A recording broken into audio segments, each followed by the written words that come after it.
नमस्कार। क्या मकड़ी भी प्रेरणा दे सकती है? जी हाँ, बिल्कुल सही सुना आपने।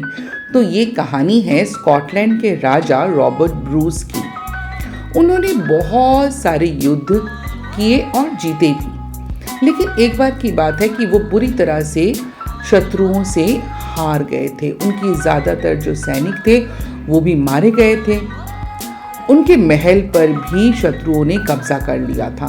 उनका पूरा परिवार भी उनसे अलग थलग हो चुका था। रॉबर्ट ब्रूस ने किसी तरीके से अपनी जान बचाई और जंगल की तरफ भाग गए। बारिश का मौसम था। वो ढूंढने लगे कि मैं कहाँ जाकर बचूं, कहाँ अपनी जान बचाऊं, कहाँ छुपूं। तो ये करते करते घने जंगल में उन्हें एक गुफा मिली और गुफा में ही वो अपनी जान बचाने के लिए छुप गए। वो पूरी तरह से टूट चुके थे, निराश थे, हताश थे। तो जब वो बैठे हुए बहुत उदास थे और सोच ही रहे थे कि क्या हुआ, मेरी जिंदगी का अब कोई मकसद नहीं है, अब मैं क्या करूं, एक राजा होकर मैं गुफा में रह रहा हूं। तब उन्होंने देखा कि एक छोटी सी मकड़ी बार बार गुफा के ऊपर चढ़ रही है दरवाजे पर और जाला बुन रही है। कुछ दूर वो जाती, जाला बनाती और धड़ाम नीचे गिर पड़ती, पर बार बार चढ़ती, बार बार गिरती, फिर चढ़ती, फिर गिरती। बहुत देर तक इस प्रकार से ये कार्यक्रम चलता रहा। ब्रूस इसको बड़ी ध्यान से देखता रहा।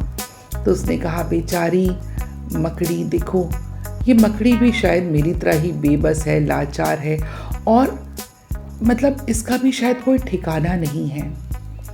लेकिन ब्रूस ये देखकर बिल्कुल आश्चर्यचकित रह गए जब उन्होंने देखा कि 20 बार प्रयत्न करने के बाद भी 21वीं बार मकड़ी ने अपना जाला बुनकर पूरा कर लिया है।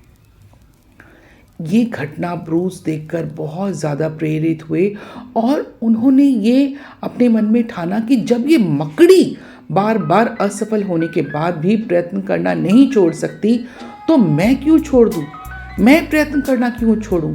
और फिर इसी अपने साहस को एकत्रित करके उन्होंने दोबारा से अपनी सेना बनाई और लड़ने का मन बनाया। और इस बार बिल्कुल सही सोचा आपने कि उन्होंने अपने शत्रुओं पर आक्रमण किया और जीत हासिल की। तो असफलता से निराश होने की जरूरत नहीं है। ये जीवन का एक अंग है, एक पार्ट है।